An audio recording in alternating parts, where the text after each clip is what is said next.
Namaste, one and all. I, Professor Prasad Prabhakar Kulkarni, on behalf of Department of Mechanical Engineering of Sandeep Institute of Engineering and Management, welcome you all. Today's session of SFDP is going to address by a smart, talented and experienced personality. She is Miss Apurva Mulani. She has done her MBA in HR. She is a gold medalist in industrial relations and also a university ranker. She previously worked with media. Presently, she is working as head human resource and marketing at Popshot, a French company into app development. She runs her own HR consulting and training venture. She is specialized in youth development program. It's my pleasure to introduce Ms. Apurva Mulani. I request her to start the session. Thank you, ma'am.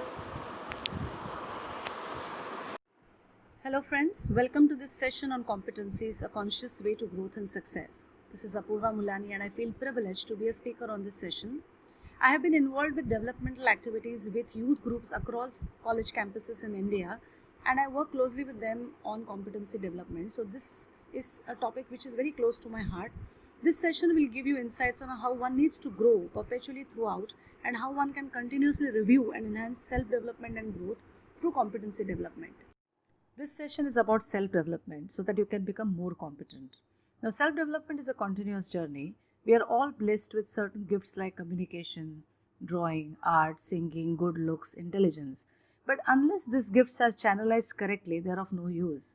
It is important that we channelize these gifts into something fruitful and meaningful in life so that it generates success for us. This cannot happen accidentally, but it has to be done in a planned and conscious way. If a talent is not used, it is nothing more than wasting it. So let me tell you a small story. This is the story about a mother camel and a baby camel who are sitting together and chatting. The baby camel is very intrigued with life and he wants to know that why God has made them in a certain way and how unique are they. So his mother explains to him, see, God has really made us with very unique things. And we've got these long lashes so that when we walk in the desert, we really don't have to suffer the pain of the loose sand soil. It protects, these lashes protect our eyes from the loose sand soil getting into our eyes. Then you look at this hoofy feet that we have. These allow us to walk through the loose soil particles of the sand in the desert and we can never kind of get locked or jammed in the desert. Not only this, but our hoofy feet can even identify the quicksand and we'll never ever get stuck inside the quicksand. We are made that intelligent by God. We've got a hump on our back which allows us to sail through the desert without getting, without being with water for days and months.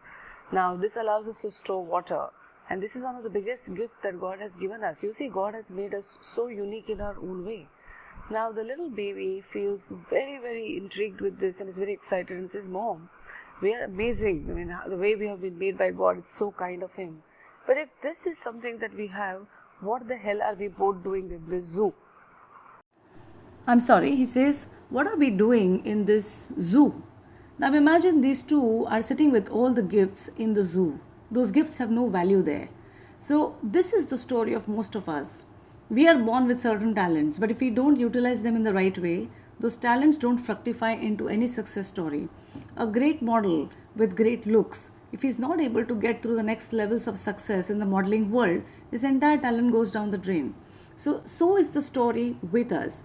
We need to channelize our competencies or our talents in the right direction so that we grow in life. However, in today's times, if you see, when most of our time really gets utilized in the classrooms and the rest on Instagram, PUBG, Facebook, Tinder and other time wasters, no one focuses on what's really needed for one's real development. And this realization unfortunately only happens when we start getting rejected either in interviews or failing in tasks or when we don't get timely promotions and we see failure is coming pretty often. And that moment of truth turns out to be very bitter and frustrating and the journey then onward gets even more tougher. However, if we plan the necessary self-development activities well in advance and prepare ourselves every day for a better competent self, the journey of life and the next steps becomes much more easier. Another very important aspect that I would like to highlight here is that in today's academics, in our colleges and in our institutions, Our academics only prepare us for classrooms and not for real life. Unfortunate but true, we learn to study only the limited predefined syllabus within the same set of known classmates. So the competition is also very limited and we tend to compete only with our known circle and classmates. And we also get evaluated predominantly only on scores and grades through a written format test. This only equips you with a degree at the end of the term, but not necessarily the skills that corporates are really looking for, where you expect to begin your corporate careers. Academics makes you good at theory, but corporates are really looking at practical practitioners with good attitude. Now, this makes the whole difference. So, let's understand what is a competence. Competence is nothing but a sum of three things: knowledge, skill, and attitude. Now, let me put this very simply. If you want to learn driving, you need to have the knowledge of what you are going to do in driving. You need to know what is a car, what is a steering wheel, what is a clutch, gear, brake, accelerator. So, this is all knowledge. This is theory in short. Knowledge makes you aware about the subject or the topic. The second part is more important, which is the skill part. Now, skill is when you actually start doing the driving lessons, and slowly with practice you learn to drive, and with more practice you master it. So, skill is about doing it, learning through mistakes and correcting them and mastering the skill. Hence, you see, we use the word skilled only when a person has really mastered the art. So, skill is all about mastering practical knowledge. When you see good makeup artists, there is always a debate: is makeup an art or a science? It's got certain amount of logic, it's got certain amount of combinations, it's got certain amount of technicalities involved in that. So to that extent, it remains science. But if you see that every makeup artist given the same face will create a new face, a different face, so in a large extent it is art. So you see, art needs a lot of practice, and that's why they're called as skilled makeup men. So this is the importance of being skilled. Now, attitude is the most important pillar in being competent. Your attitude determines the choices that you make. For example, when you started taking the driving lessons and you kept doing mistakes, but you didn't give up on learning till you finished the driving course. It was your positive attitude of not giving up at that time that helped you to finish your driving course. Imagine the first time when you tried to release the clutch and the accelerator at the same time, how many times the car jumped, but you never gave up and continued giving. This is one of the biggest thing. Lot of times when we start doing or learning something, the fears or inability to do it actually stalls and puts us into a backseat and we give up on the task. But when you have the right attitude and when you have the right mindset, you still go ahead against all odds and make the things accomplish. That's why attitude plays the biggest role in doing and completing whatever you are decided to finish. Let me give you a quick story on how attitude really helps us or it differentiates us in accomplishing that we want to do. So this is the story of two young executives who were a part of an Indian company, and this company wanted to start a shoe factory in Africa. The MD of the company told them that you both need to travel to Africa and study independently the African market and do a viability study as to whether we should start a shoe factory there. Now, the viability study is one of the very, very important projects because it allows you to study the entire realities of the market and then come to the conclusion based on facts and data whether starting any project there would be profitable or not. Obviously, companies will only start any project only when they get profits out of it. So, as suggested by the MD of the company, both these executives independently went to Africa and they started doing the studies there.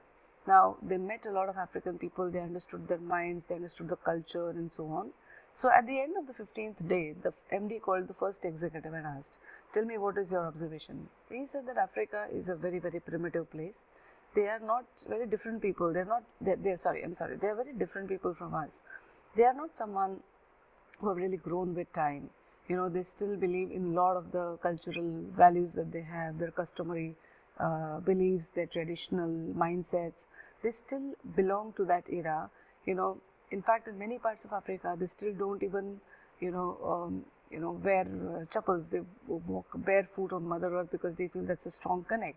So they're not someone who have really grown with time, and they don't even know what shoes or chappals are. So therefore, we should not come here. We have no way that we can get into this, any scope for us here.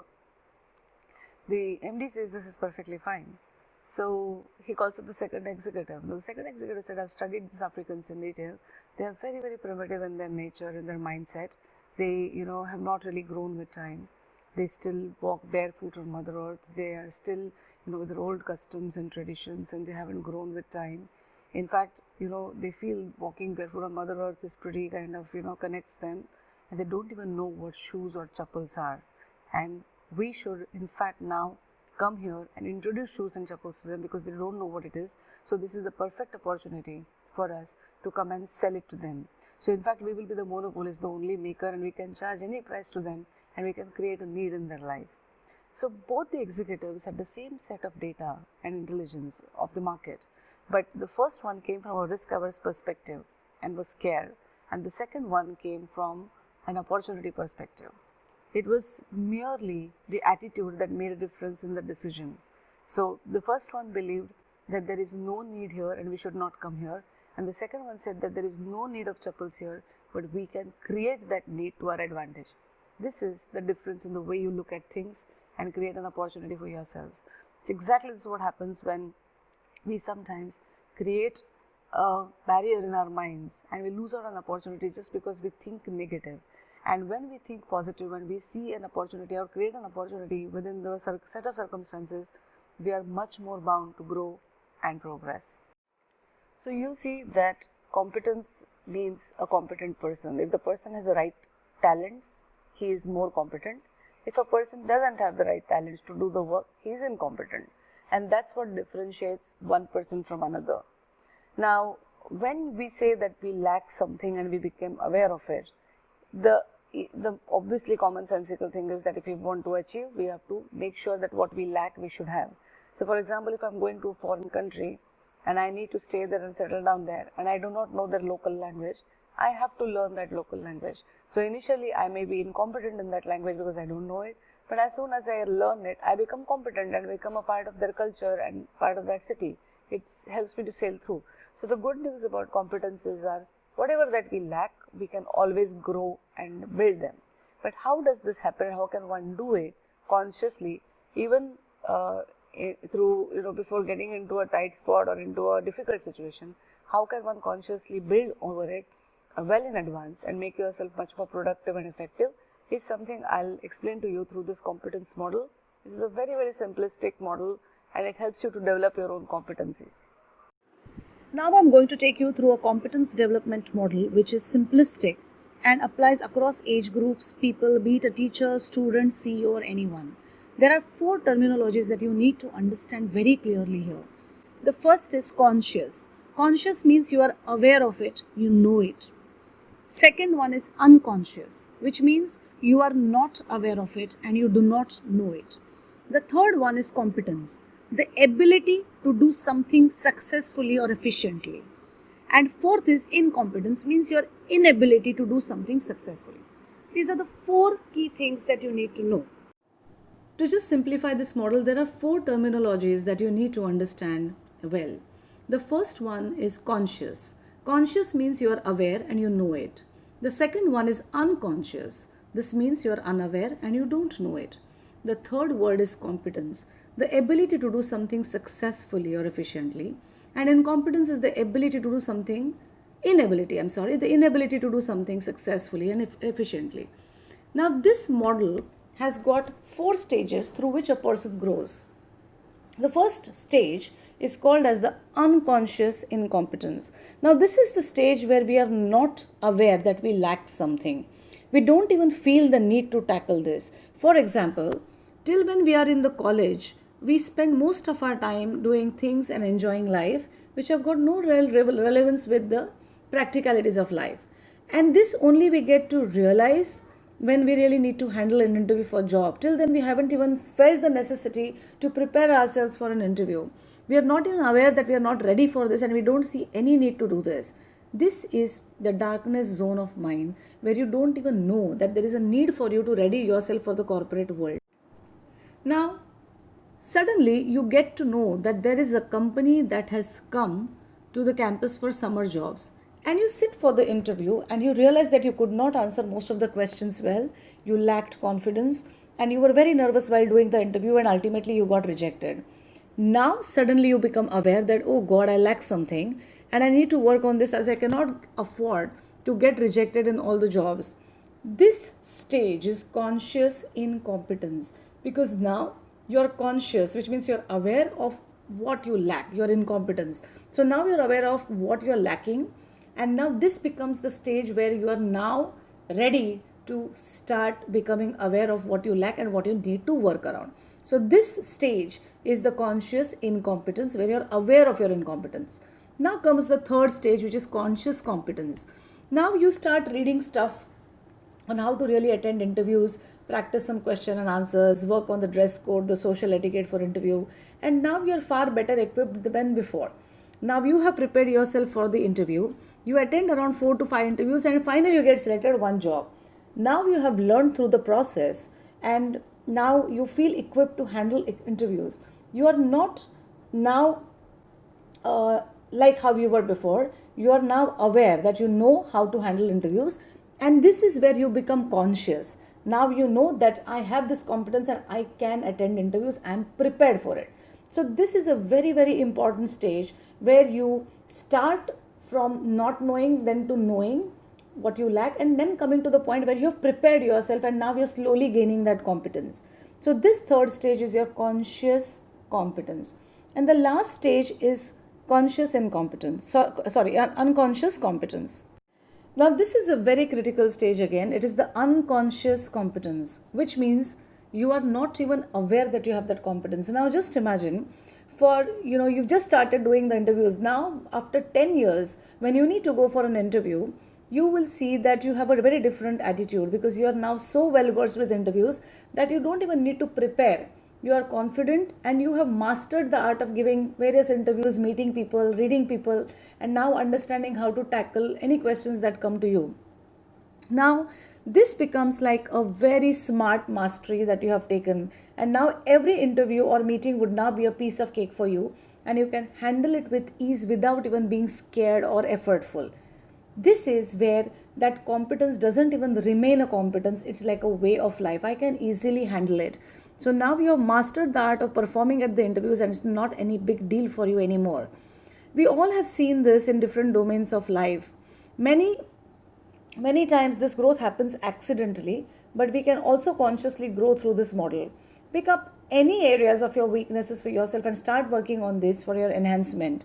Now the way one constantly grows is that you might start with a particular competence. Say for example, if you're weak on your presentation skills and you go through these, that you realize that you don't know, then you start practicing it, and then you come to the level where you have now mastered it. Then you should pick up the next one, which could be your communication skills, or it could be your social etiquette, or it could be anything that you feel is good, or maybe financial skills, understanding financial side of life, anything. And then when you keep on constantly working by identifying what you lack and then working towards making it unconscious competence, you start bettering yourself more and more, and you're growing and developing yourself. So now you see that this is very, very simple. This whole journey from not knowing to knowing is something that each one of us can easily undertake, and we can all reach to overcome everything that we lack. And this is something which students should do at the college level. It is very important that you plan your careers and you plan all the things in advance, so that your steps are in the right direction and you're preparing yourself for the next challenges of life. In the college life is much more easier. There is a pocket money that comes from home. You have a lot of things to do which are easy, and the challenges of life are pretty minimalistic.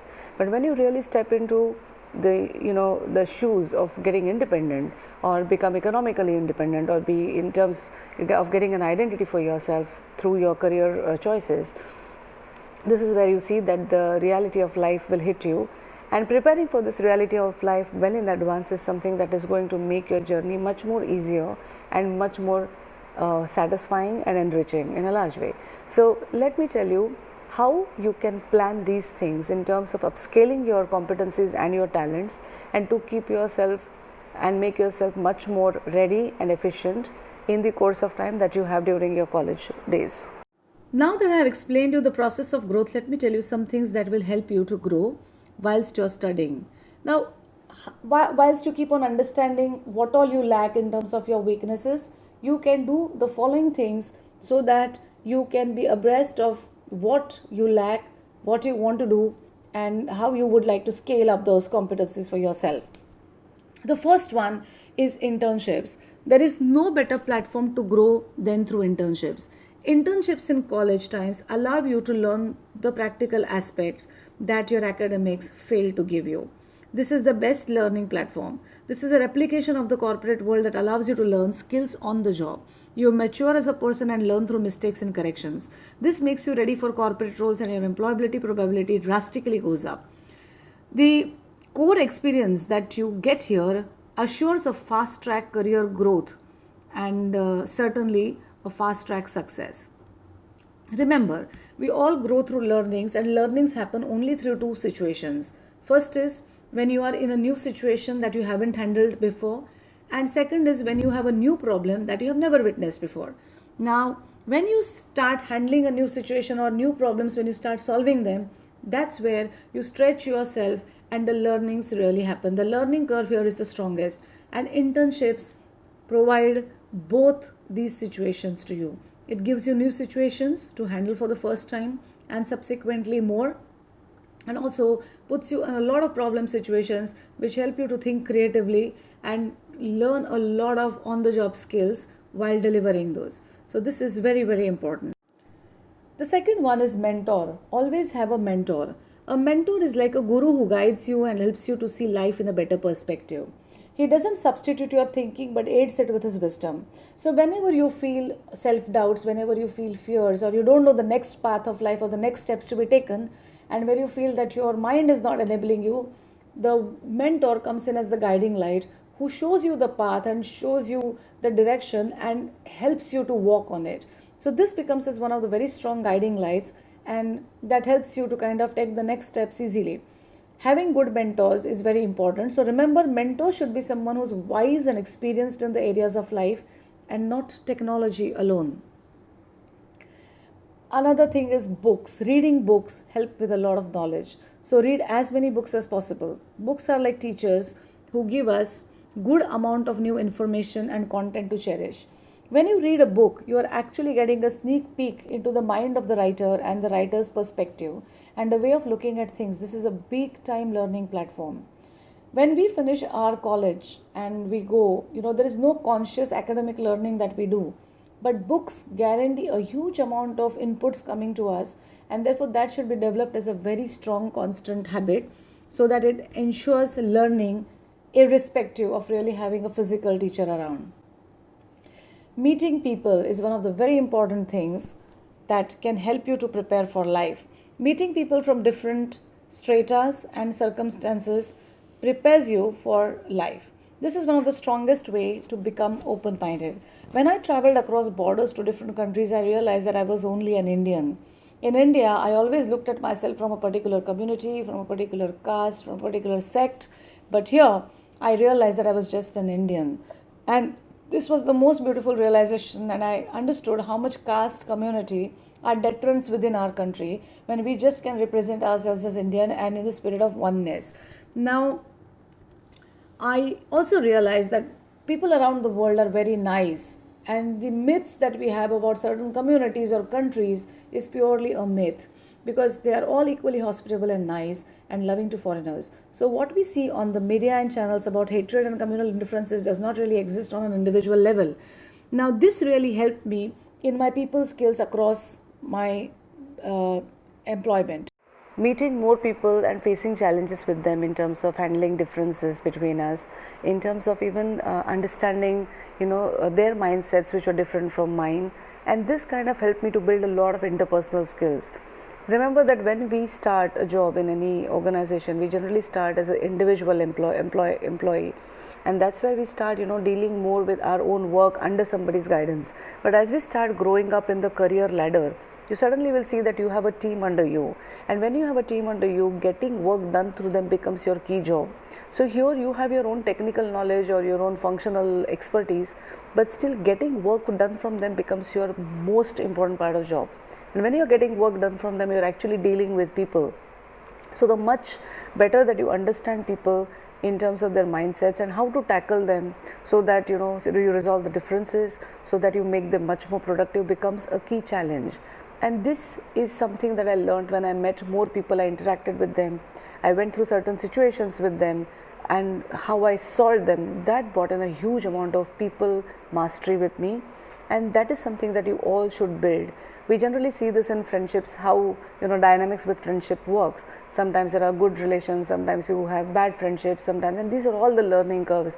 So imagine when you start meeting more and more kind of people, your skills around people management start going up. So meeting a lot of different kinds of people, be it seniors, juniors, across age groups, helps you to open up your mind to understanding the people dynamics much more. So you can see that being competent from incompetent is just nothing but a small conscious journey that each and every person can undertake at any point in time. It's never late to start this. The whole crux remains in being more assertive and being more conscious of what you want to do and taking the rightful steps in achieving whatever goal you have accomplished for yourself. And the key pillar to this always remains the attitude. So you see that where most students do get stuck in life is that they might have big dreams and they might have big ambitions, but this ambition cannot be turned into reality unless you make yourself more competent or enhance your competencies. And that's why this is one of the very key steps in the youthful period. Another important thing is, remember, most of the youth spends time in building their desires, and they only keep growing in their desires. I need to have a bigger car, this is my dream. I need to have more money in my account, is my dream. I need to have a big mansion apartment somewhere. It's again a dream. Where they lack and where the frustration and stress really starts to begin in is when they don't have a firm action plan to translate this dream into reality.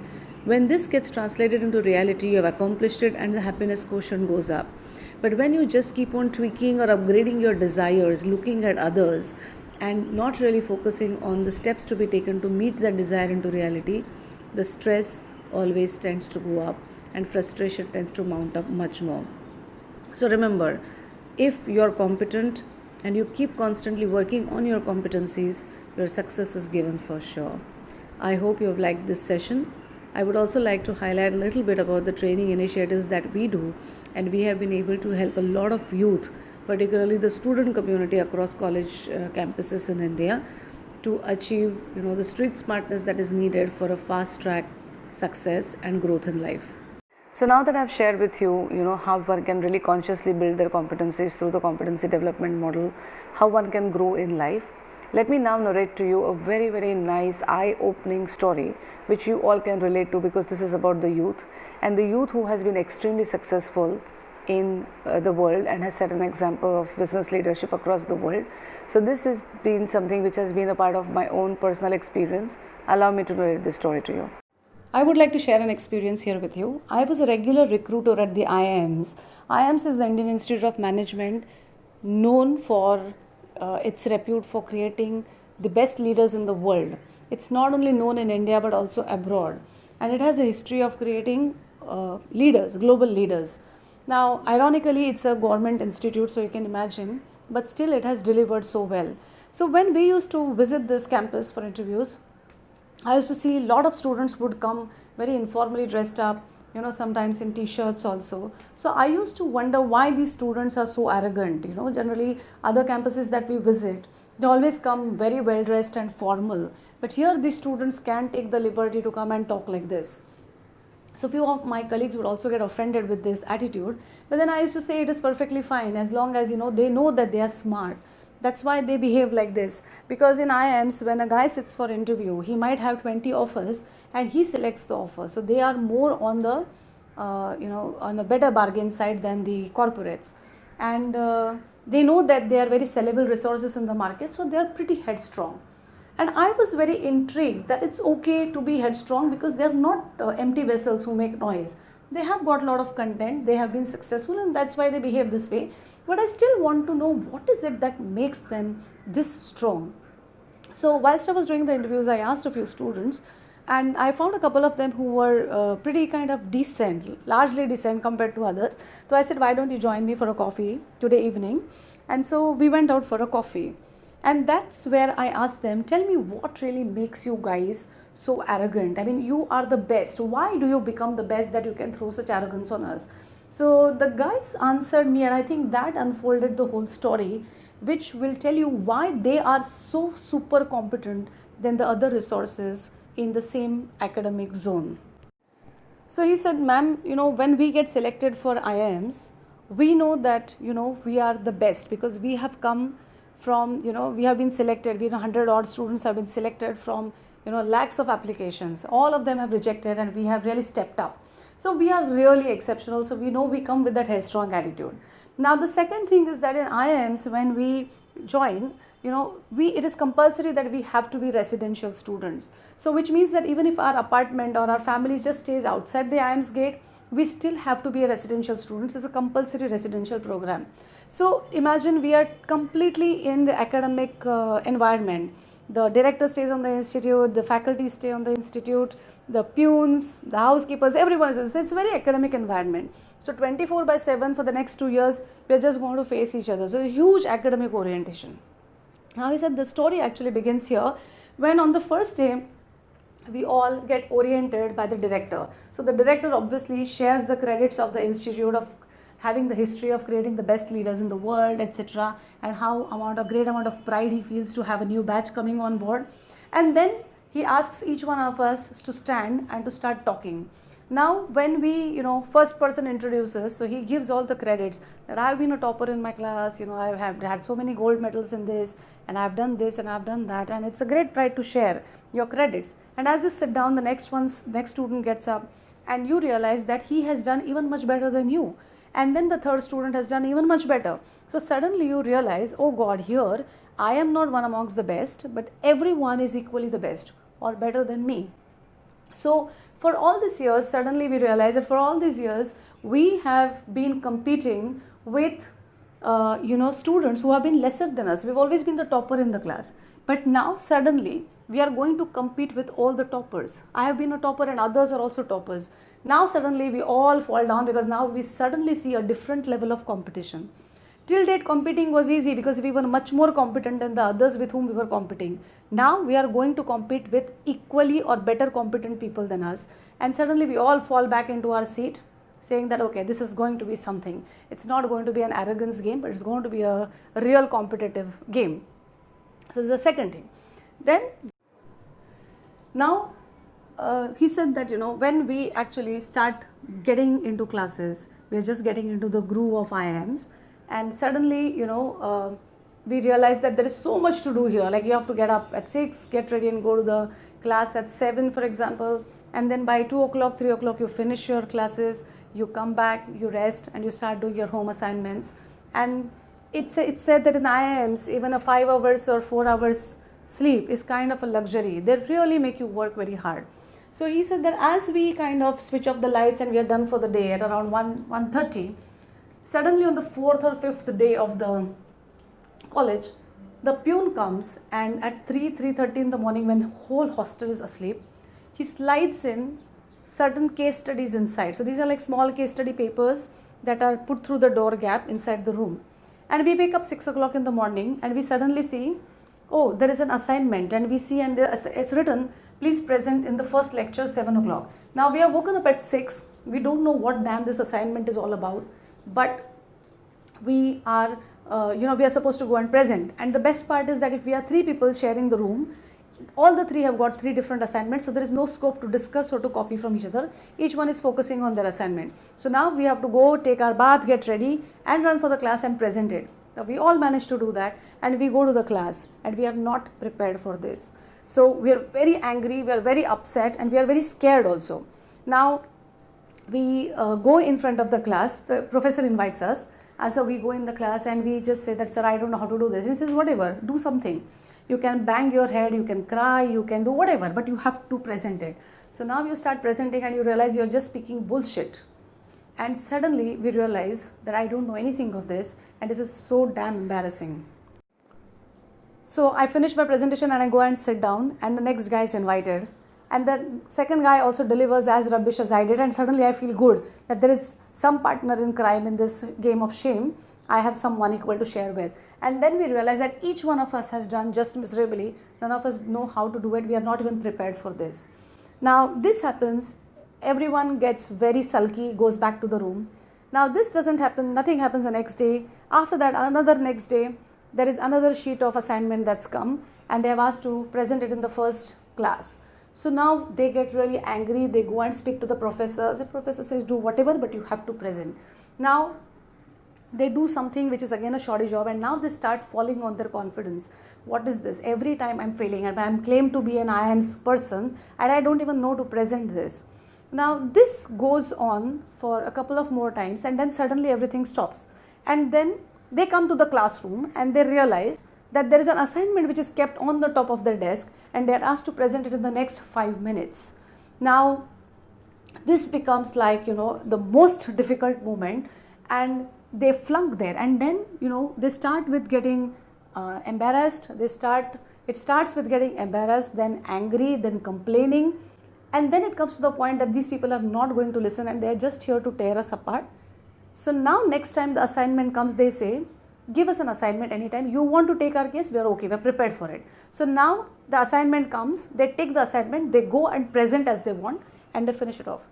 And suddenly, after repeating this for a few times, they realize that any point in time, any assignment given to them, they are ready to go through it without getting scared.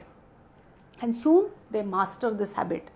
So he said that this is what makes IIMs unique, and that's why they create global leaders out of us. They don't prepare us just for academics, which all the institutes do, but they prepare us actually for the uncertainty that we will face in the corporate world. Because when we step into the corporate world, never will a problem ever knock at the door and come.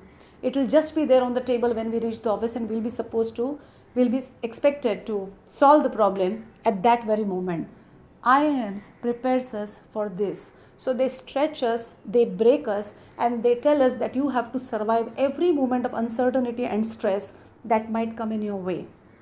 So IIMs prepares us in the 2 years for only this. Academics is just the baseline. What they really inculcate in us is that strength and that perseverance and that confidence to solve any problem at the shortest amount of notice. So that's why we are this arrogant. So can you imagine, their journey starts with first realizing, however best that they were in terms of their scores that permitted them to enter IIMs, but they made them realize that there is a lot that you don't know and you don't have. So this first realization, and then going through that process and practicing it and not giving up on it, makes them master of what they become at the end of 2 years. And that's why they are the most highly paid, arrogant resources of the world. If you see that in IIMs, most of the students commit suicide in the first 2 months. After that, there are never any suicides. Those students are not able to cope up with the those students are not able to cope up with the stress and with the kind of pressure the institute puts on them. And the institute says that our job is only to ready you for being absolutely thorough for corporate world. And corporate world is a reflection of this stress and not just the numbers and the formula that you need to apply. So this is the story of IIMs. Now imagine a resource like IIM is trained like this. How many of us in our academics do get trained for real life? So you see that our academics generally trains us for the predefined syllabus that we study, and we get evaluated purely on the scores and the grades that they give us, and that also happened in the predefined classrooms that we know each other for a long time. Unfortunately, when you step into the real corporate world, you are just good in academics but not in the skills that the corporate world needs. So this becomes the best of the time for you guys to start enhancing your skills well in advance and ready yourself for the corporate world. Not everyone is lucky enough to get into the IIMs, but everyone is lucky enough to do multiple other things like internships to make sure that you are corporate ready and ready with life skills and survival skills, where you will be much more smarter and stronger to handle them.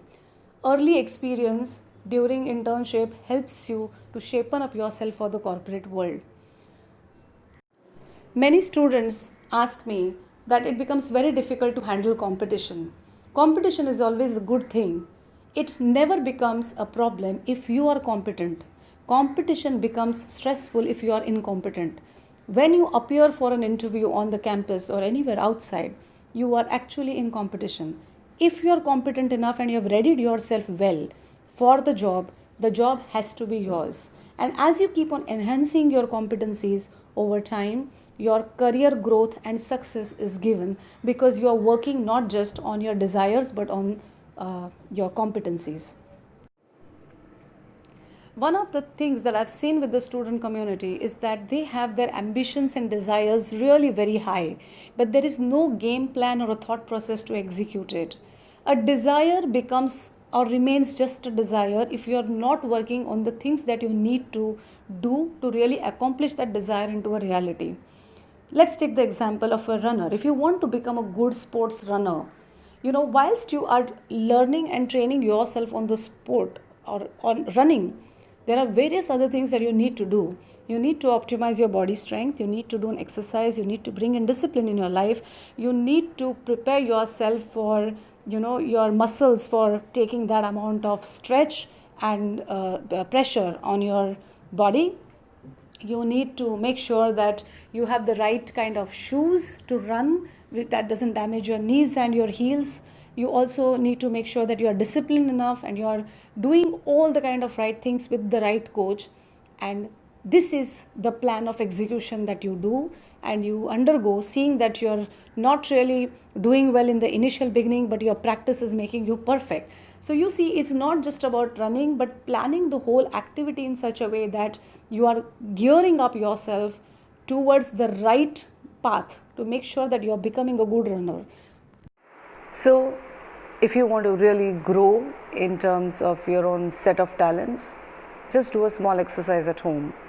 Write down the list of weaknesses that you have. So these are going to be the things that you feel that you're not really good at, or you need to improvise on, or you lack. And on the second side, you also write down the strengths that you have and how you can channelize the strengths to make it even better. When you do this, now you know that these are the things that you really need to focus on for the next period, and then start grooming on this through the right activities that you can do. I've already given you, definitely try those 3 activities of internship, mentoring, and also books and interacting with a lot of people. This is going to bring in a huge difference to you. Remember, as I said before, that the biggest difference that comes to one's life is only through 2 situations: when you handle a new situation and when you solve a problem. Internships will provide both these things to you. Do as many internships as you can and you will see a different person in you growing. So good luck and do this well. This is going to be the most fruitful exercise for you. So do this exercise in a much more articulate way. So for example, if you want to get into a sales job, just plan to write down what are the things that a sales guy needs to do. He needs to have good selling techniques. He needs to be a good communicator. He needs to have a good presentation because his impression is going to count with people that he meets. He needs to have good amount of persuasion skills, negotiation skills. He needs to have good positive body language, and he also needs to understand what sales is all about. So now here, when you're trying to build around this, try to do as many internships in the area of sales. Also, try to get into a program which can help you to enhance your communication skills, or on job learning, of course, with internships does help. You can also do a lot of reading with books, and this is how you can start shaping your competency. Now, whilst you have jotted down these traits that are needed for a salesperson, see where you are with respect to these traits so that you can identify your own areas of development that you need to work on. Say for example, if you feel that you are not very presentable, so now you know that you need to start working on your presentability, and how do you do that is something you need to work upon. Or your communication skills is not very clear, you are not very articulate, or you are not very kind of impressive in your communication. So how do you need to enhance that? If you need any help, you can always reach out to us and we'll be happy to help you. But this is a preliminary exercise that you need to do yourself so that you come to the level of understanding competencies that you need to grow on and become more aware of it and conscious about it. We run an intensive student development program that makes students much more smarter resources. Now, this program is a mix of classroom sessions, internships, and a variety of other activities. We also ensure that there is a huge amount of exposure that students get to varied aspects of life that also bring in a huge amount of open-mindedness in them. Now, this program helps them to not only become street smart but much more evolved and mature resources for sure. At the end of this program, students emerge as much more dynamic and street smart resources, and we teach them nothing but life skills and survival skills. It is a pure experiential learning based program, and nothing is theoretical in nature. It's purely with hands on tasks that they learn the skills. Now that I have explained you this whole competence model, you as student, it is very important as an homework that you should evaluate on certain skills that you lack or you are good at. So sit down with a piece of paper and write down all the weaknesses that you have and all the strengths that you have and how you can consolidate this into a channelized method to ensure a success story for yourself. Some of the skills that I would advise you to evaluate yourself on are presentation skills, communication skills, your confidence levels, interpersonal skills, people skills, creativity, your emotional skills of how you interact with people, are you able to manage situations, your stress management skills, which is how effectively you're able to manage failures and difficult situations, and decision making skills, problem solving skills, and financial skills. Remember, we all will face competition in life, be it for jobs, academics, and promotion. Competition will not only be stressful, but if you are competent, you will be at ease. Incompetent people find competition very difficult. For competent people, competition is never a challenge. You will have to gear up yourself to be a better tomorrow and every day. If you take this responsibility of grooming yourself, you shall be on the path of success and happy life. Competent and incompetent is no different than success and failure, and so the stakes are very high. Without losing too much of time, you should start introspecting and looking at all the options that can help you to be in competition and on the success path. Good luck. Namaste one and all. I, Professor Prasad Prabhakar Kulkarni, welcome you all. Today's resource person is Mr. Yuvraj Vadje. It's my great fortune to introduce him as he belongs to our fraternity, that is engineering fraternity. Yuvraj comes with a strong academic foundation in the field of mechanical engineering and having 20 years of rich industrial experience in the field of design and development for OEM. His journey has seen him work with major brands like BD&T, BYD Daimler New Technology China, Mercedes-Benz Research and Development India, Mahindra and Mahindra Limited, Tata Technologies Limited. But he wished to become an entrepreneur. So he started his own company, that is UV Knowledge Link Private Limited. His professional expertise and experience has been enriched while working in China, Germany, Korea and India. His national and international experience in the industry has made him well versed with the national and international working practices. Apart from his basic expertise in mechanical engineering, he specializes in project management, sheet metal design and development, overall vehicle testing, closures, trims, plastic design and development, spot welding, jigs and fixture design, and GD&T. He has successfully filed several patents in India as well as in Europe. So, I request Yuvraj sir to start his session. Thank you.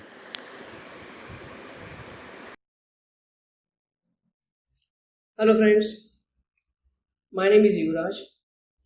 I am CEO and founder of UV Knowledge Link Private Limited, UVK Technologies Private Limited, and eLearn Era, that is online learning platform. I have near about 20 years of experience and I started this company in 2016.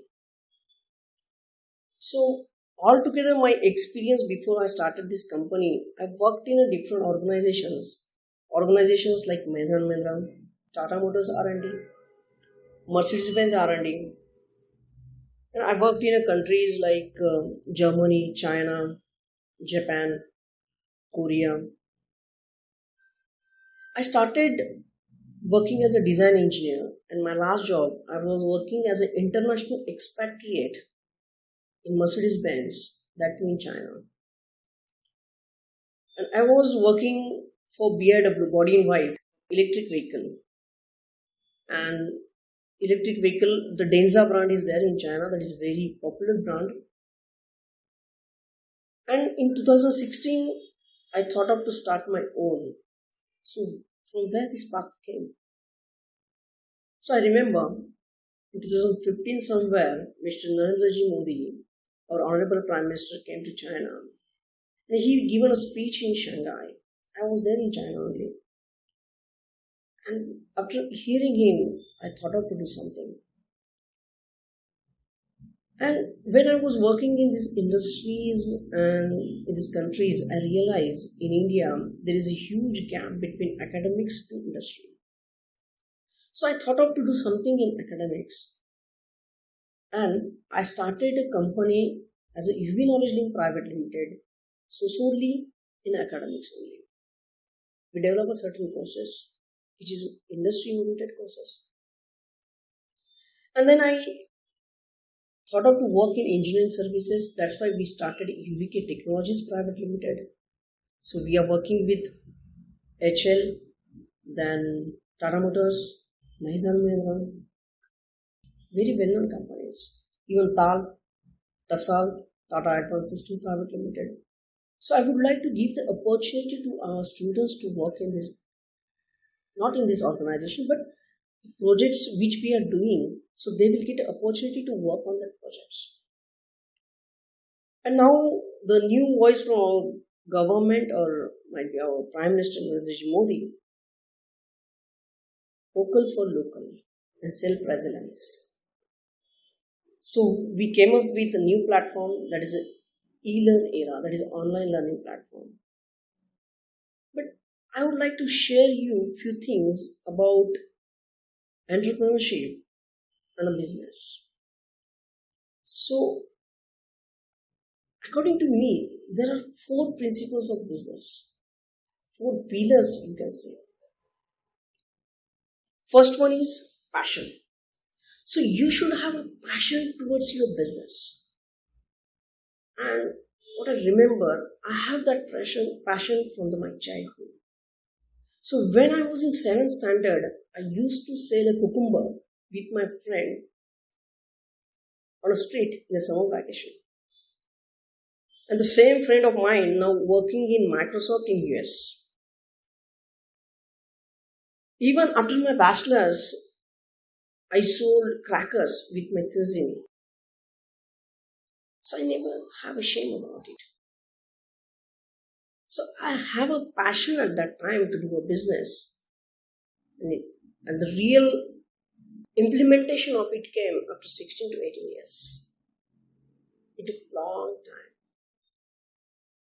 So doing a business, whichever business you want to do, you require a passion. Then the second principle is learning attitude. From the first day of my working to till date, I'm not working. I'm learning every day. So learning should be your attitude. You should always have a learning attitude. I remember when I joined a small company before Mahindra & Mahindra, and that boss given me assignments like take a Xerox copies from Xerox machines, find out some materials in the shop floor. I was frustrated and I thought of to leave the company. But one of the senior guys came to me and said, Yuvraj, you have to learn here.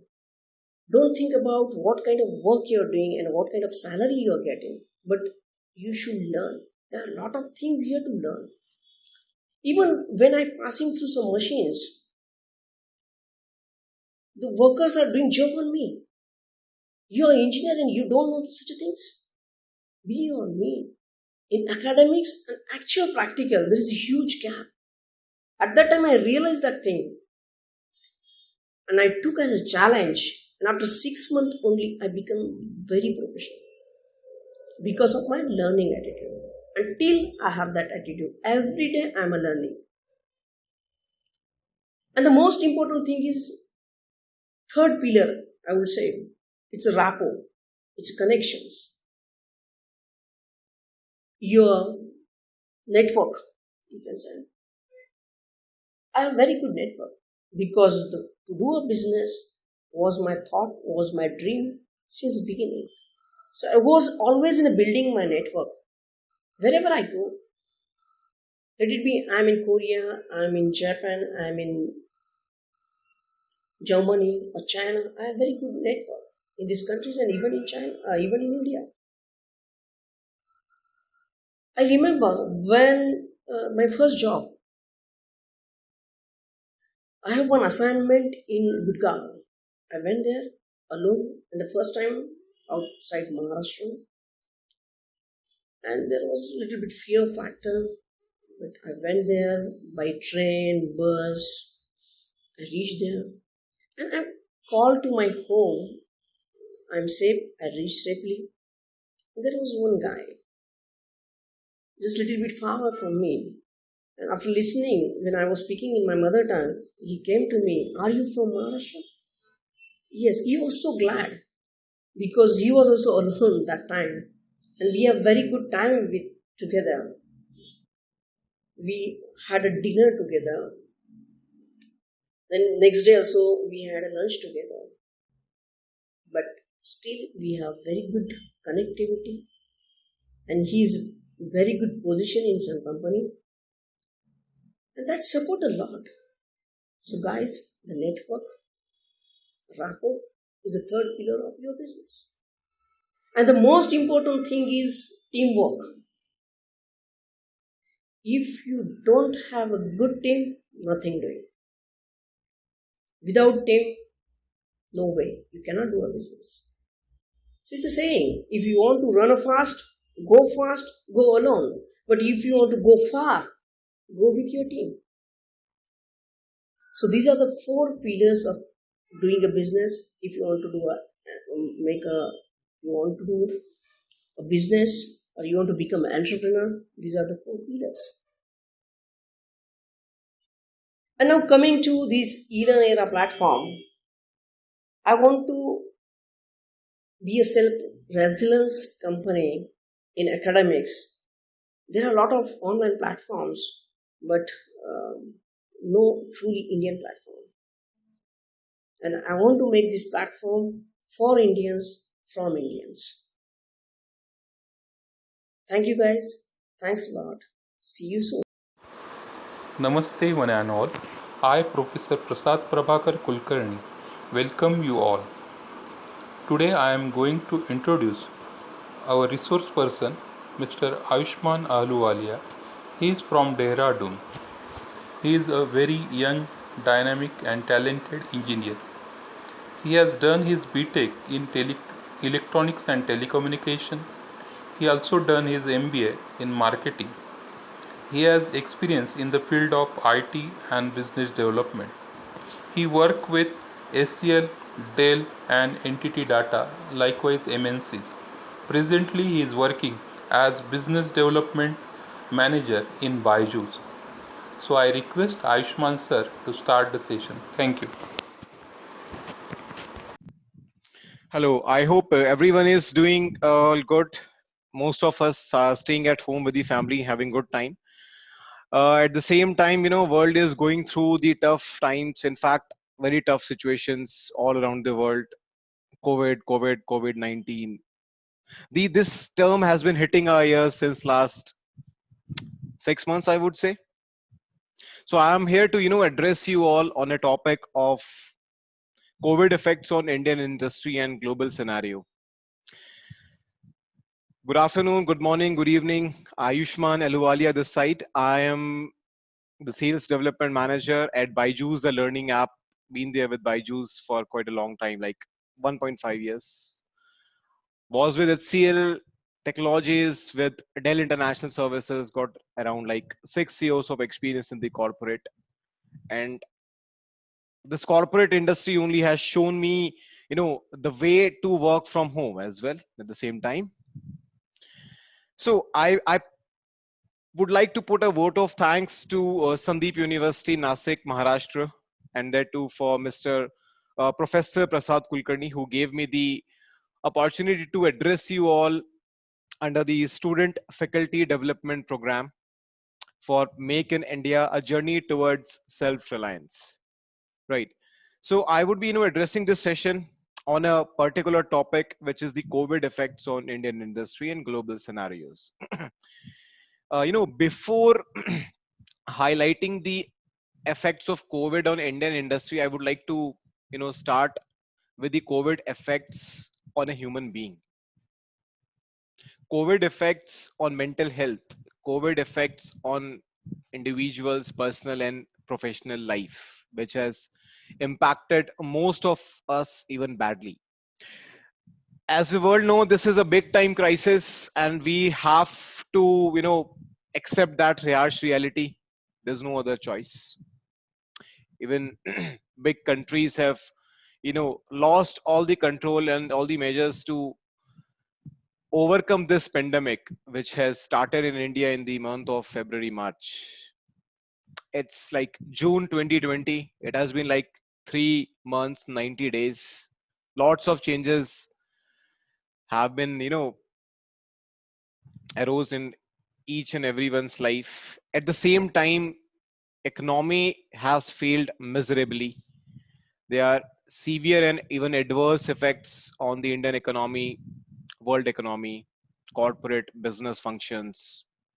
Most of them have crashed. COVID has changed the world, changed the way the world works. It's deep. If you can relate it, it has changed the way the world works, the world used to work. Changes as in,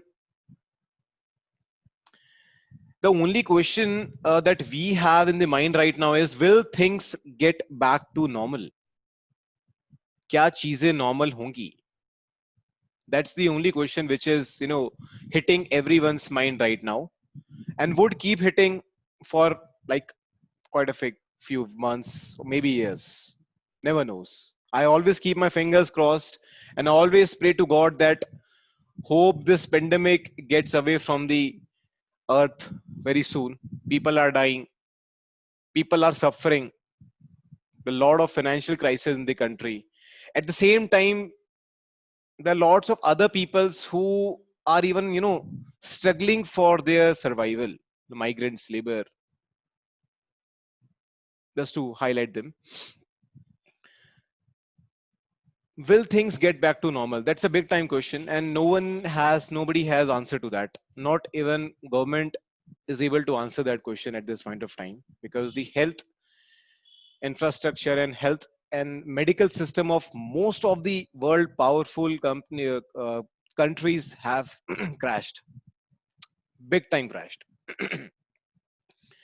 I hope most of us remember the 2008 recession, when India and the world, had to suffer a big time financial crisis, recession. Most of them lost their jobs. Most of them were laid off by the companies, because companies didn't have the fund to run, right?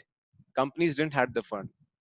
So the employees who started their career in 2008, 2007, 2010 had to suffer that recession. Irony is, most of them survived. Most of them survived. So I don't think so there's any fear which can let us down. There's no fear. कोई डर नहीं है. Right? डर इसलिए नहीं है क्योंकि we believe on ourselves. हमें अपने ऊपर भरोसा है that we can bring a change. I would like to, start up with a very positive note. Mr. Narendra Modi, Honorable Prime Minister of India, has mentioned under Mann Ki Baat that इस आपदा को हमें अवसर में बदलना है. I will repeat. इस आपदा को हमें अवसर में बदलना है. We have to convert this crisis into an opportunity. And how would we do that? He has given us that option, an opportunity to think and bring out new ideas under skill development. which can, bring a change in the Indian economy, which can help lots of startups, which can help auto industry, aviation industry, tourism industry, hotel industry, civil sector, hotel, aviation, startups, lots of companies, lots of segments who have been, facing a lot of financial crisis. Employees are getting laid off. Most of them are victim of this pandemic. At the same time, the definition of being normal has changed. The definition of normal has changed because we were not prepared about it. Even the world was not prepared about it. Even the world power, America, United States of America, was not prepared about it. Okay. Now, if I would like to, add couple of points which might, shake us, which might be very shocking for us, but it's the fact. It's the reality.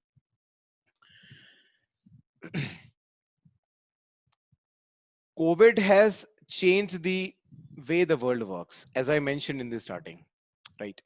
Impact on the society is like aggression, depression, short temperament, addiction. It has started occurring because we have not planned anything to deal with this. We have not planned anything to deal with the isolation. We haven't planned anything to deal with the loneliness, right? And that's the fact. That's the harsh reality of an individual. हमने कभी तैयारी ही नहीं करी, हमें जरूरत ही नहीं पड़ी, because this is a new thing for us. हर चीज का एक दिन आता है, हर नई चीज का एक दिन आता है, right? India is, becoming a new hope of recovery. If you see the mortality rate out of 4 lakh people who have been affected in India, mortality rate is bit low. This gives a new hope of recovery to the world, right? People are inspired. People are inspired by Indians outside the world. They are inspired just of the one fact, the hard work, the dedication that we Indians have to deal with that situation, to deal with that negative situation. We have, kept ourselves on the front head always. Always means always. Be it business, be it corporate, be it anything. Now, most of us have that question in mind. क्या jobs मिलेंगी, क्या jobs रहेंगी, क्या stability होगी, क्या security होगी? There's no answer to it. To be honest, I have no answer to it. Even the government has no answer to it. Even the corporate leaders have no answer to it. If no one has the answer, then who has got the answer? That answer, that particular answer lies in within. उसका answer हमारे अंदर ही lie करता है. It's about how well we are going to find it to sort out the lives in the future. See, the only thing which I am worried about is not my job.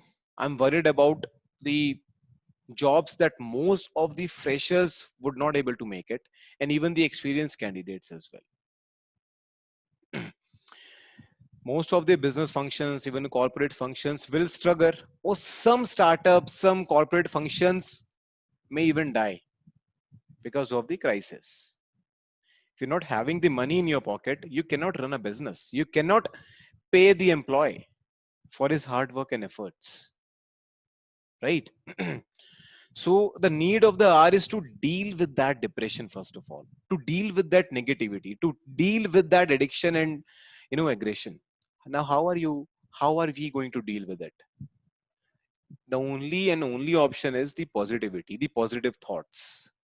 Watching Dr. Vivek Bindra's video, watching Dr. Sandeep Maheshwari's video would give us a sense of hope, would give us a sense of satisfaction. थोड़ी तसल्ली मिलेगी, थोड़ी. लेकिन क्या उतनी तसल्ली काफी है सरवाइव करने के लिए? नहीं. उतनी तसल्ली जरूरी है सिर्फ मोटिवेशन के लिए, डिटर्मिनेशन के लिए. Always remember, where there is a will, there is a way, but you have to find that way out. रास्ता आपको अपने आप ही बनाना है. आपको कोई रास्ता दिखा सकता है, आपको कोई पकड़ के रास्ते पे चला नहीं सकता. चलना आपको अपने आप पड़ेगा. एफर्ट्स आपको अपने आप करने पड़ेंगे. कॉर्पोरेट का एक रूल है, like if you put 100% efforts, you get 10% output. And that's a fact. So if you need 20% output, put 200% efforts, put 500% efforts, increase your efforts, increase your input. If company or anyone expects you to, give 100%, show them the 150% of you. Who stopped you? Who stopped you? No one has stopped you. It's our mind who has stopped us of thinking from, thinking out of the box. I have, never ever imagined and never ever forecasted that this day would come, that I would be, addressing a lot of audience from my home through the means of this video conference. But this is going to, bring a change in most of your lives. If you watch this video carefully, there would be a change for sure. There are lots of sectors which are under crisis and there's no hope of, overcoming it. If you look on the positive side, there are FMCG sector, there's auto, e-commerce industries, pharma industries, food industries, and sales, my friends, sales, the evergreen field, right? बहुत पहले एक thought आता था, सुना था कहीं से, hotel industry and tourism and aviation industry में कभी रिसेशन नहीं आ सकता, because travel is evergreen, construction is evergreen, कभी रिसेशन नहीं आएगा. आ गया recession. Medical, education and sales, these are the 3 industries जहां पे रिसेशन कभी हिट नहीं कर सकता. Be it Indian point of view, be it world point of view, the fact is fact, simple. Again, the question will, keep on hitting your ear. Will things get normal? Are you really willing to wait to get things normal? क्या आप सच में चीजें normal होने का wait कर रहे हो? Then you are befooling yourself. आप अपना ही बेवकूफ बना रहे हो अगर आप चीजें नॉर्मल होने का वेट कर रहे हो. चीजें नॉर्मल अपने आप नहीं होंगी. चीजें एडवर्स हुई हैं. It's the, sins that humans have created to the nature. Nature is repaying it. So hold your hands like this and accept that reality, accept that brutality of the nature. Because जो मिल रहा है वो हम नहीं कर रहा है. Karma, Karma. Whatever you give, it will eventually come back in the form of karma. It could be negative, it could be positive. And yes, this is the negative phase which the world is going through. Okay. The only need of the hour is to, tackle and deal with that situation. Okay. Now, how to deal with that situation? Your positive approach, your positive thoughts, and your meditation. Your belief in yourself, your belief on God, your belief on your family. These 4-5 things will give you a mixture which will help you in surviving in the industry for quite a long time. That's the Mool Mantra, we call it. A tip before the examination, right? I have been working in corporate. I have been under the corporate slavery since last 5-6 years. I've worked into IT services. I've worked into sales industry. I've worked into tourism industry, and I've learned a lot. Learning is a continuous process. It keeps on coming. It keeps on coming. It's up to you how well you are going to absorb it in your life and how well you can execute and implement on it on the practical grounds. Right? See, let's just keep this COVID apart for few minutes. Imagine the life before COVID. Life has not been the same. Life has given a big time opportunity for us. Even the, Prime Minister has already addressed this thing 2 months back. आपदा को अवसर में बदलना है. आपदा को अवसर में बदलने वाले कौन हैं? आज के युवा हैं. आपदा में अवसर को बदलने वाले फ्रेशर्स हैं. आपदा को अवसर में बदलने वाले एक्सपीरियंस कैंडिडेट्स हैं. आपदा में अवसर को बदलने वाला एक आइडिया है. If you can execute that idea, I repeat, if you can execute that idea under skill development, there are lots of talented group of people who are ready to accept your ideas. आप idea लेके तो आओ, execute होगा, implement भी होगा, results भी आएंगे, but bring that idea. This is the time. This is the time, my friends, where you have to bring those ideas, right? A new idea can create a new opportunity. A similar example, India ने आज से पहले PPE kits नहीं बनाई हैं, right? This is the best example. Everyone you can, relate it with the COVID-19 point. आज तक नहीं बनाई है ना kits. Lakhs में बन रही हैं kits. N95 mask, PPE kits. They are being produced in lakhs. opportunity got converted, right? FMCG industry, e-commerce, channel partners, everything is going online. Digital classrooms, online education, e-learnings.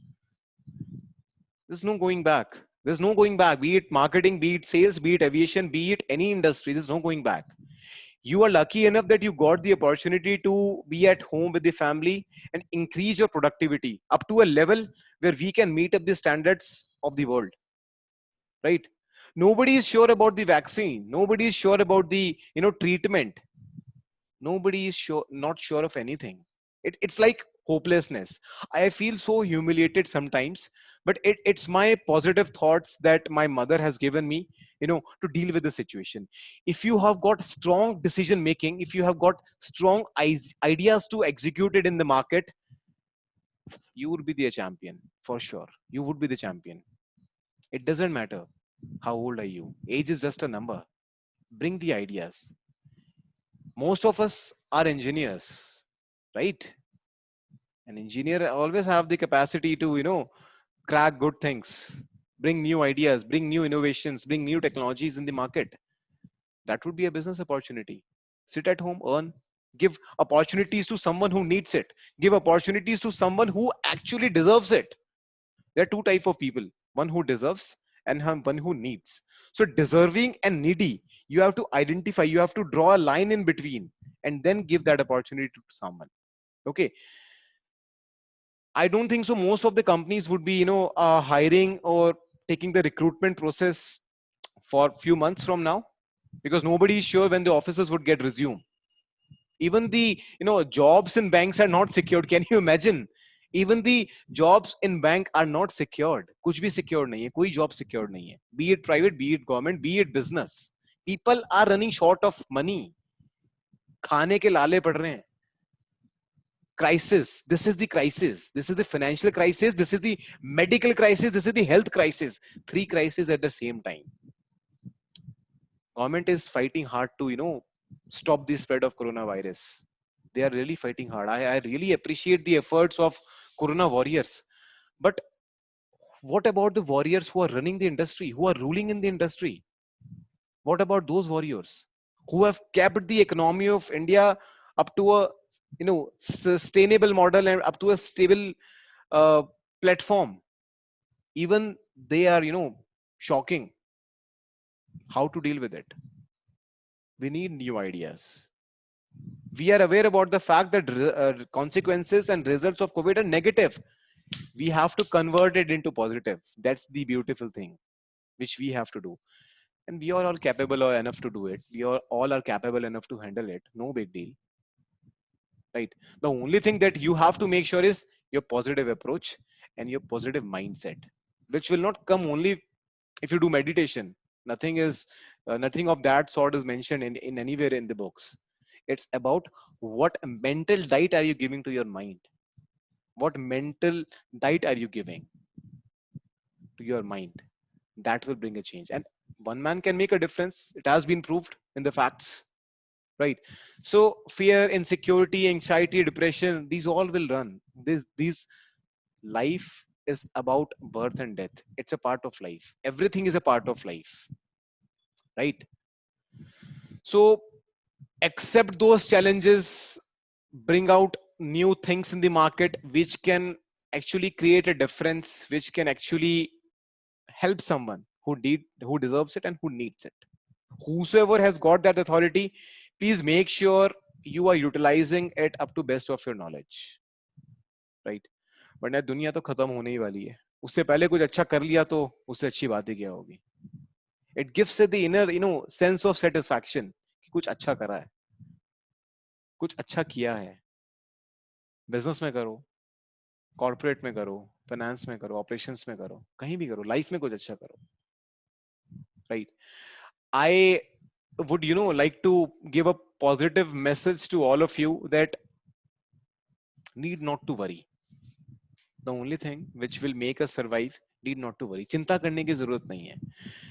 When government is giving you this assurance, don't worry, just stay at home. We'll take care of it. That means they will take care of it. Obey that. Please obey those rules. Else, results of COVID-19 would be very devastating. You can't even forecast it. You can't even predict it. And instead of, cribbing कि ये नहीं है, वो नहीं है, ऐसा होना चाहिए था, ऐसा हो जाता, keep all these things apart in the trash. किसी चीज को करने का एक रीजन होता है. You just need one reason to execute that thing. किसी चीज को ना करने के मल्टीपल रीजंस होते हैं, वो मल्टीप्लाई होते रहते हैं. 130 करोड़ हिंदुस्तानी है. एक एक रीजन भी सबने दिया तो 130 करोड़ रीजन हो जाएंगे उस चीज को ना करने के, और दो दो रीजन दिए तो 260 करोड़ हो जाएंगे. तो किसी चीज के करने के ना रीजंस में जाना है या इसको करने के एक रीजन पे फोकस कर रहे हैं, that's up to you. And you can bring a change. One man can bring a change. It's a proven fact, right?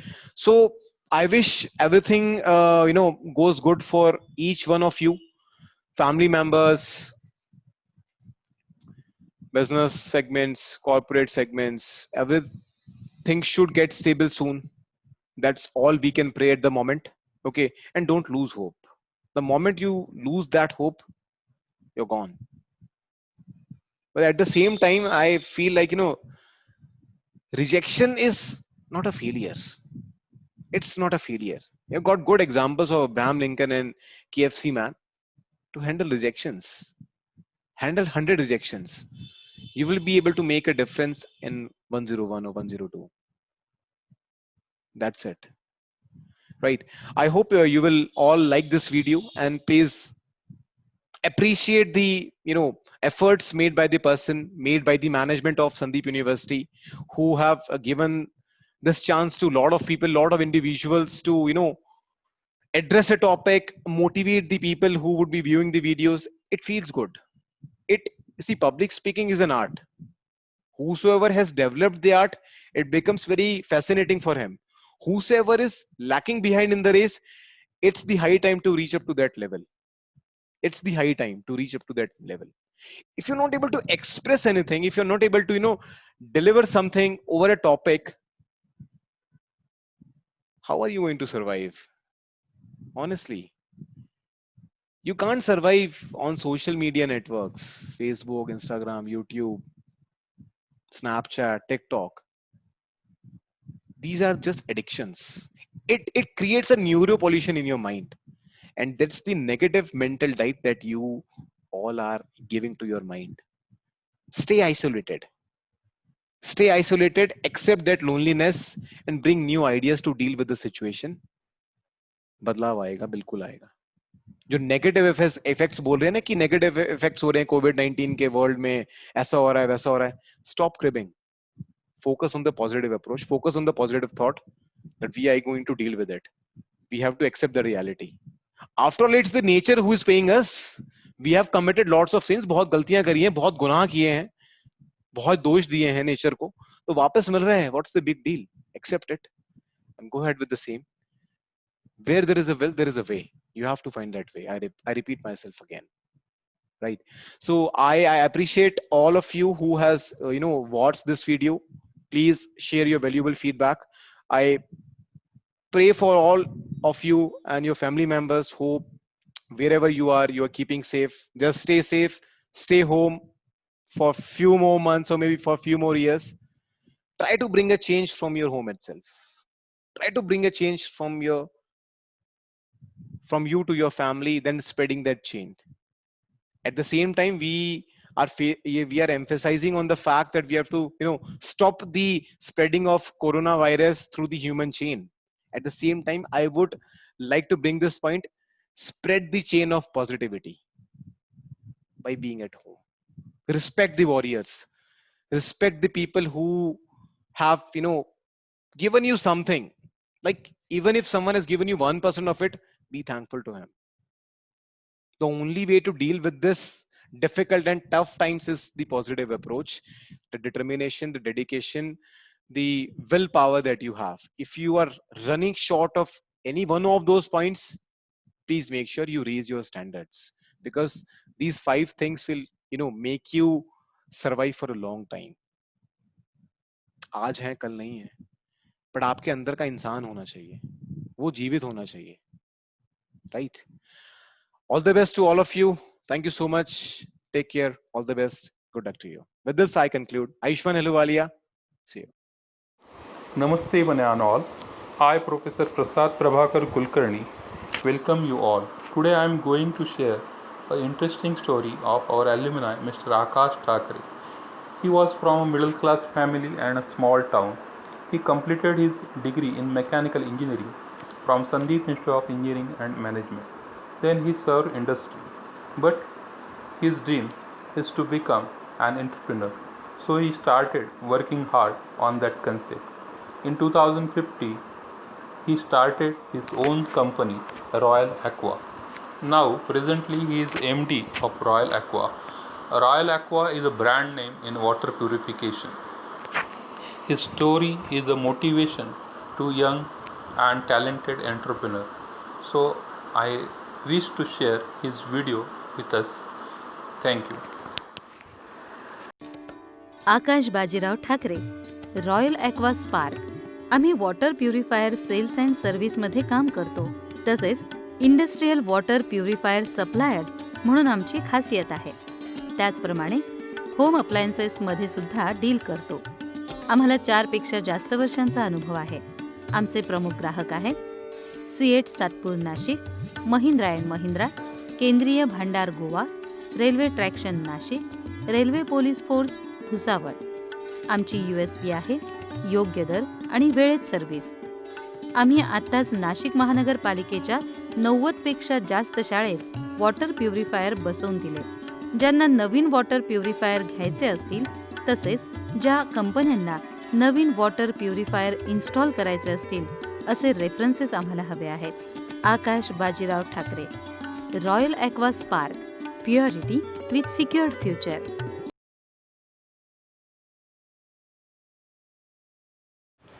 ओम असतो मा सद्गमय तमसो मा ज्योतिर्गमय मृत्योर्मामृतं गमय. ओम शांति शांति शांति. Namaste one and all. With the chants in Rigveda, I welcome you all on the concluding day of 1 week SFDP on Make in India, a journey towards self-reliance. Before expressing the vote of thanks, I would like to share something with you. The main motto behind this SFDP is to ignite a ray of hope in everyone's mind that we can survive in any pandemic or critical situation. In this SFDP, we share some stories of our alumni like Kartik Bansal, Virat Shelar, Akash Thakre, Kalpesh Devre, etc. But due to time limit, we cannot share stories of another alumni. But these alumni are also doing well in their business. Mr. Akash Thakre is our first alumni who becomes an entrepreneur. Then this tradition continue with second batch too. In this batch, Mr. Hardeep Singh Kohli with his venture Bill Industry, Mr. Abhijit Patil with Shri Balaji Autotech and RK Construction, Mr. Narendra Karwal with Gajraj Engineers, and Mr. Rohit Chavan with Raincart moves forward with this tradition. Then in 2016-70 batch, Mr. Kalpesh Devre with AS Engineering, Mr. Sagar Gumnar with his venture, Mr. Yogesh Bhandari with his company Translink and Company move ahead the tradition. Also, Mr. Pritesh Patil with Shri Balaji Autotech, Mr. Kautik Jadhav with SS Industries, Mr. Rahul Pawar and Sagar Satpute with Hindavi Industries doing well in their company. Mr. Akash Shinde with Akash Industry, Mr. Siddhant Heda with his firm, and Mr. Kartik Bansal with the Bake World making their footprint in their business. We all together wish them all the best and salute their hard work. Now, vote of thanks.